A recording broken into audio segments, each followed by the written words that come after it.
तो कैसे हो मेरे चीतों गाइस। आज की इस वीडियो में आपको बाल विकास एवं शिक्षण शास्त्र के इम्पोर्टेंट पीवाईक्यू कराने वालों जो सीटेट के द्वारा जो है हर साल पूछे जाते हैं सवाल। कुछ सवाल ऐसे होते हैं जो मल्टीपल टाइम्स जो है हर ईयर जो है पूछे ही पूछे जाते हैं। और ये हमारा पार्ट 7 वीडियो है। इससे पहले पार्ट 1, 2, 3, 4, 5, 6 तक की वीडियो मैंने बना रखी है। हर पार्ट में मैं 15 क्वेश्चन कराता हूँ क्योंकि वीडियो काफी लंबी होती है। हर एक पॉइंट को मैं समझाता हूँ, डिटेल में समझाता हूँ, इसलिए जो है मैं सिर्फ 15 ही क्वेश्चन लेता हूँ। तो चलिए वीडियो को शुरू करते हैं। फर्स्ट क्वेश्चन क्या बोलता है कि बचपन से वयस्कता के, यानी कि बचपन हो गया आपका, जो हो गया बचपन चाइल्डहुड टू एडल्टहुड के परिवर्तन काल का समय कौन सा है। यानी कि जो बच्चा जो है बचपन से जब वयस्क होने को जाता है उसके बीच के काल का नाम पूछ रहा है। उसके बीच में कौन सा काल आता है वो पूछ रहा है।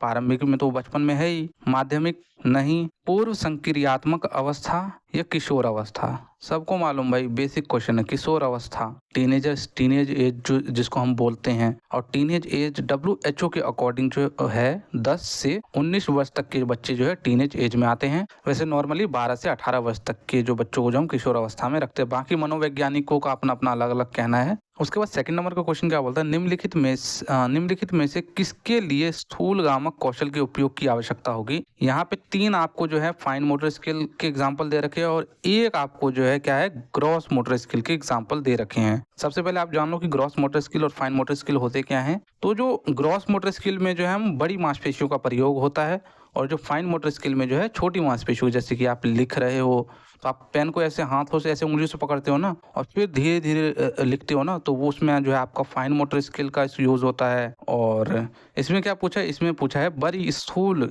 गामक कौशल का पूछा है। तो ब्रश से पेपर पर पेंटिंग करना, तो इसमें आपका जो है क्या है सूक्ष्म कौशल का प्रयोग हो रहा है। इसमें पेपर के टुकड़े काटना सूक्ष्म कौशल का, सुई में धागा पिरोना सूक्ष्म कौशल का, चलना और दौड़ना, चलने और दौड़ने में आपकी जो मांसपेशियों का जो है बड़ी मांसपेशियों का जो है प्रयोग हो रहा है। तो यही इसका करेक्ट आंसर है क्योंकि पूछा ही इन्होंने किसके बारे में है, स्थूल गामक कौशल के बारे में पूछा है। और यदि सूक्ष्म गामक कौशल के बारे में पूछा होता तो इसके ये तीनों करेक्ट आंसर होते, ये वाला नहीं होता। तीसरा क्वेश्चन क्या बोलता है, समाजीकरण की प्रथम अवस्था। भाई साहब, इससे आसान कोई क्वेश्चन है। प्रथम अवस्था और द्वितीय अवस्था मैंने आपको दोनों बता रखी। प्रथम अवस्था हमारा प्रथम अवस्था हमारा परिवार हो गया और द्वितीय अवस्था जो है हमारा स्कूल हो गया। उसके बाद हमारा पड़ोसी भी द्वितीय में आ जाते हैं, मीडिया द्वितीय में आ जाते हैं। तो प्रथम संस्था कौन सी है, परिवार।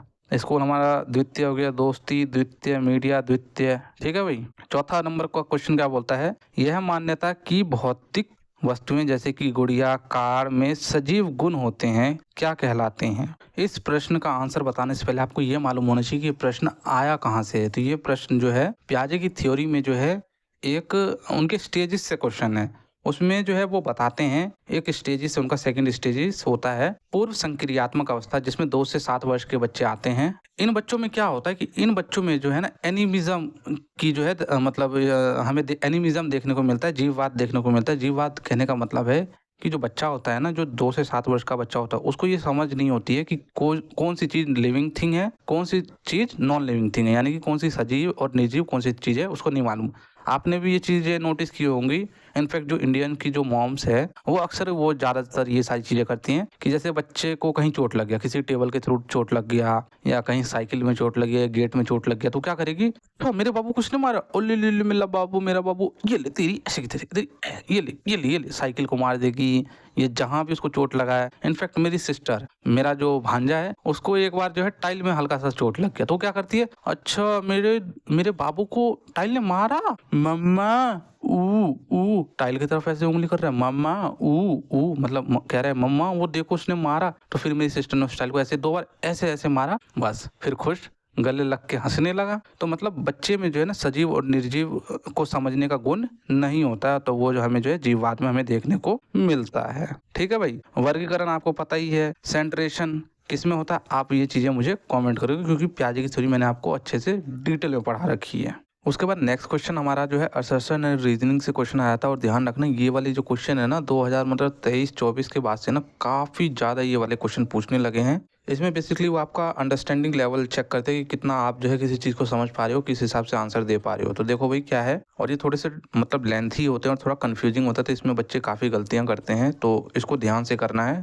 क्वेश्चन में क्या बोला गया, क्वेश्चन में क्या बोला गया है, 4 वर्षीय एक लड़की है, 4 वर्ष की लड़की है, छोटी सी प्यारी सी। वो क्या करती है, लंबे और चौड़े 2 बर्तनों में एक ही समय में समान मात्रा में पानी डालते समय बर्तनों की ऊंचाई और चौड़ाई को एक ही समय में ध्यान नहीं रख पाती है। कहने का मतलब ये है कि जो लड़की है ना, वो एक ही समान जो बर्तन होते हैं ना, उसमें पानी डालती है। पानी डालने के बाद जो है क्या है, उसकी जो ऊंचाई और चौड़ाई है ना, वो ध्यान नहीं रख पाती है, उसको भूल जाती है। अब ये किस वजह से हुआ, ये पियाजे की थ्योरी में हम बताते हैं कि पियाजे की थ्योरी के अनुसार रिया संज्ञानात्मक विकास के पूर्व संक्रियात्मक चरण में है, इसलिए ऐसा होता है। सबसे पहले अब आपको ये आंसर देने से पहले आप ऐसे तुक्का तो नहीं मार दोगे इसमें से कोई भी एक। सबसे पहले आपको पूर्व संक्रियात्मक चरण में जो है पियाजे की थ्योरी का पूर्व संक्रियात्मक चरण, आपको 4 चरण मैंने आपको बता रखे हैं, उसमें जो है एक पूर्व संक्रियात्मक चरण, जिसको हम इंग्लिश में बोलते हैं, क्या बोलते हैं, प्री ऑपरेशनल स्टेज इसको हम बोलते हैं। तो इसमें क्या बताया गया कि जो बच्चा होता है ना, वो ना इस चीज में डिफ्रेंशिएट नहीं कर पाता। अगर आप उसको बड़ी चीज, अगर जैसे कि 2 चीजें, 2 ग्लास है, इस क्वेश्चन को भूल जाओ, मैं आपको वैसे एग्जांपल से समझा रहा हूँ। 2 ग्लास है, एक थोड़ा सा बड़ा है और एक थोड़ा सा छोटा है, लेकिन जो दोनों में जो लिक्विड है ना, जो दोनों में ड्रिंक है ना, वो बराबर सेम मात्रा में आती है। 5 ml इसमें भी आती है, 5 ml इसमें भी आती है। और अगर किसी बच्चे को 4-5 साल के बच्चों को ऑफर करोगे ना कि आप इनमें से कुछ भी एक उठाओ, तो क्या करेगा, वो जो बड़ा वाला होगा ना वो उठाएगा। तो कहने का मतलब ये है यहाँ पे। तो ऐसा बच्चा जो है पूर्व संक्रियात्मक चरण में करता है। तो जी हाँ, बिल्कुल ऐसा बच्चा जो है इसी चरण में करता है जब बच्चा 4 साल के तकरीबन होता है। तो इसका जो है दोनों सही है, यानी कि अभिकथन भी सही है और कारण भी सही है, और इन दोनों की व्याख्या भी ये सही करता है। ठीक है भाई, तो समझ गए कैसे क्वेश्चन ये जो है असर्शन रीजनिंग वाले पूछे जाते हैं। तो इस प्रकार से पूछे जाते हैं। उसके बाद छठा क्वेश्चन क्या बोलता है, संकेतों व अन्य तरीकों द्वारा बच्चों को जरूरत पड़ने पर मदद करना किसका उदाहरण है। यानी कि बच्चे को जो है, मतलब बच्चा कोई काम कर रहा है और उसको जो है ना और उसको जो है ना थोड़ी सी जरूरत पड़ेगी किसी चीज की, उसको हेल्प की जरूरत पड़ेगी, किसी हिंट की जरूरत पड़ेगी, किसी क्यू की जरूरत पड़ गई। जैसे आप सभी प्यारे प्यारे बच्चे हो, आप सभी जो है मतलब 20 नंबर और 15 नंबर तक का जो है सीडीपी अच्छे से कर रहे हो, मॉक टेस्ट लगा रहे हो, उसमें 15 नंबर प्लस नंबर आ रहे हैं, लेकिन 20 से ऊपर नहीं आ रहे। अब आपको क्या है, अब आपको थोड़ी सी किसी शिक्षक की हेल्प लेनी पड़ेगी। शिक्षक के तौर पे आप स्टडी एरिया क्लास के पास आए, हमारी टीम ने आपकी हेल्प की, और अब जो है आपकी जो है नंबर है वो आ रहे हैं 25 प्लस, यानी कि 25, 26, 27, 28 आ रहे हैं। तो इसको हम क्या बोलेंगे, ये वाइगोस्की की थ्योरी में हम इसको जो है स्कार्फ फोल्डिंग देना, यानी कि पार्ट देना बोलते हैं। पुनर्बलन की बात नहीं हुई है यहाँ पे, अनुबंधन कंडीशनिंग की बात नहीं हुई है, और कॉग्निटिव कॉन्फ्लिक्ट संज्ञानात्मक द्वंद्व की बात नहीं हुई है। यहाँ पे हम स्कार्फ फोल्डिंग बच्चे को दे रहे हैं। अगर कहीं पे बच्चों को कोई हेल्प चाहिए तो उसमें तुरंत उसको जो है स्कार्फ फोल्डिंग दो। तो ये मैंने वाइगोस्की की थ्योरी में आपको करा रखा है, तो इसको हम स्कार्फ फोल्डिंग दे रहे हैं। ठीक है। 7वां क्वेश्चन क्या बोलता है, बच्चों की शिक्षा के लिए वाइगोस्की के सिद्धांत का अनुप्रयोग प्रस्तावित करता है।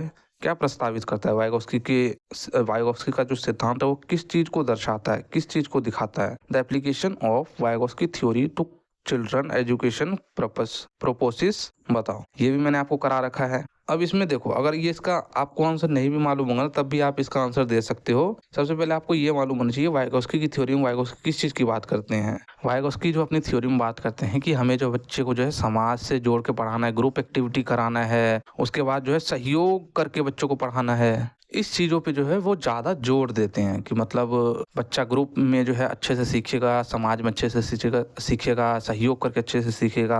तो यही टर्म जहाँ भी आपको दिखे वो कर दो। क्या निष्क्रिय अधिगम की बात करते हैं भाई, निष्क्रिय अधिगम की जो ना पियाजे करते हैं और ना ही वाइगोस्की करते हैं और ना ही कोलबर्ग करते हैं। रटन की भी बात कोई नहीं करता, 3, 4 तो गया।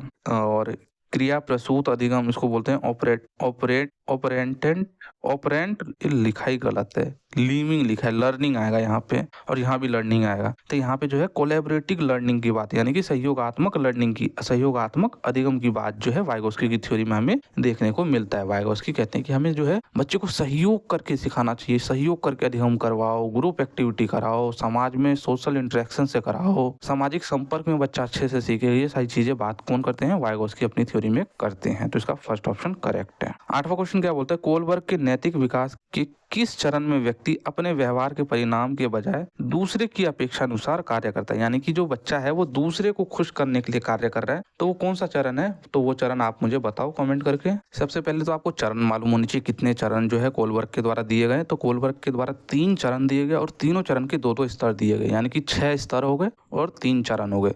तीन कौन कौन से? एक है पूर्व पारंपरिक स्तर जिसमें 4 से 10 साल तक के बच्चे आते हैं। उसके बाद है पारंपरिक स्तर जिसमें 10 से 13 साल तक के बच्चे आते हैं, जिसको हम कन्वेंशनल लेवल भी बोलते हैं। उसके बाद जो है उत्तर पारंपरिक स्तर जिसको हम क्या बोलते हैं? Post conventional level.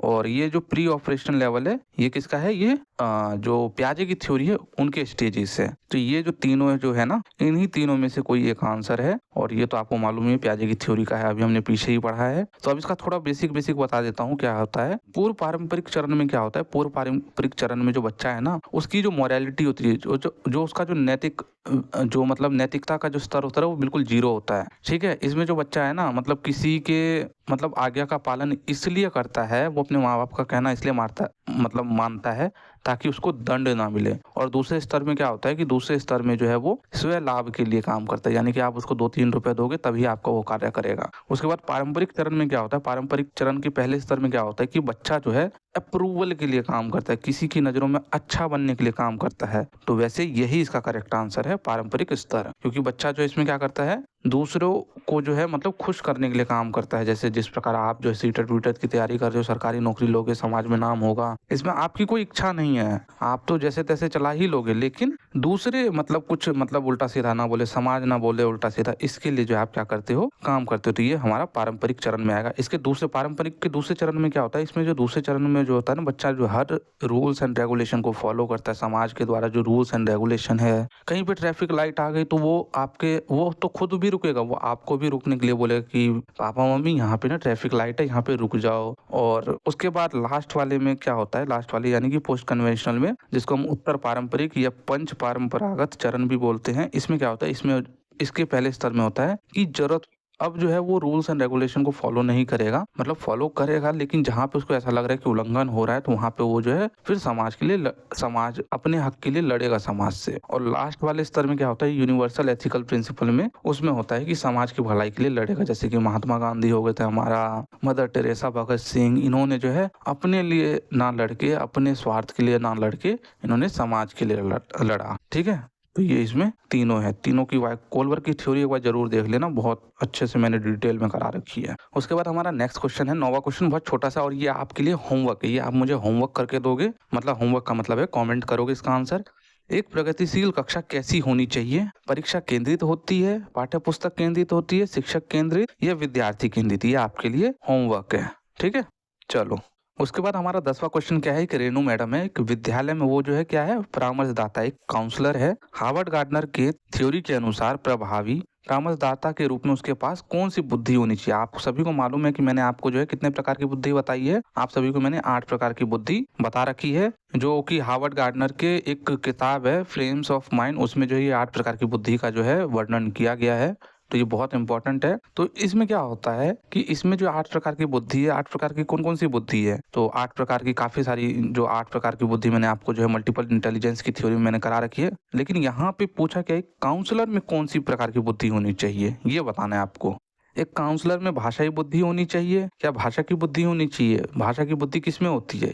लॉयर में होती है। कोई भी लेक्चरर है, कोई भी टीचर है, राइटर है, जर्नलिस्ट है, उसमें जो है बहुत अच्छे से किसी भी शब्दों का प्रयोग करते हैं। उसके बाद एक होती है स्थानिक बुद्धि। स्थानिक बुद्धि क्या होती है? स्थानिक बुद्धि में जो है ना, उस व्यक्ति के पास ना स्थान का बहुत अच्छा ज्ञान रहता है। जैसे कि एक पायलट हो गया, पायलट किधर जहाज को मोड़ना, किधर क्या करना है, सब कुछ उसको मालूम होता है। उसके बाद नाविक हो गया, पेंटर हो गया, और उसके बाद जो ठेकेदार वगैरह जो होते हैं, जो मतलब मिस्त्री वगैरह होते हैं, उनके पास भी बहुत अच्छा नॉलेज रहता है। उनको आप जैसे ही घर दिखाओगे, स्पेस दिखाओगे ना, वो तुरंत बताएंगे यहाँ पे लेटरिन, बाथरूम, किचन, ये सब बन जाएगा। उसके बाद जो सर्जन होते हैं ना, उनके पास भी जो है स्थानिक बुद्धि काफी अच्छी रहती है। लेकिन यहाँ पे परामर्शदाता की बात की गई है। परामर्शदाता कौन होते हैं? जो दूसरों को समझ सके, दूसरों को समझ के उसको जो है गाइड कर सके, उसको उसका करियर काउंसलिंग कर सके। तो समझ गए ना। तो उसके बाद पारस्परिक में क्या होता है? अंतःवैयक्तिक में क्या होता है? अंतःवैयक्तिक में होता है जो दूसरों को समझ सके। परामर्शदाता दूसरों को समझते तभी ना उसको गाइड करते हैं। और ये बुद्धि किसमें होगी? ये बुद्धि होगी परामर्शदाता में, साइकोलॉजिस्ट में, काउंसलर हो गया, पॉलिटिशियन बहुत अच्छा होता है, टीचर, सेल्समैन जो कोई भी चीजें चिपका के चला जाता है। अंतःवैयक्तिक में जो खुद को समझ सके, जैसे कि सुकरात वगैरह हो गए, फिलोसफर वगैरह होते हैं, वो खुद को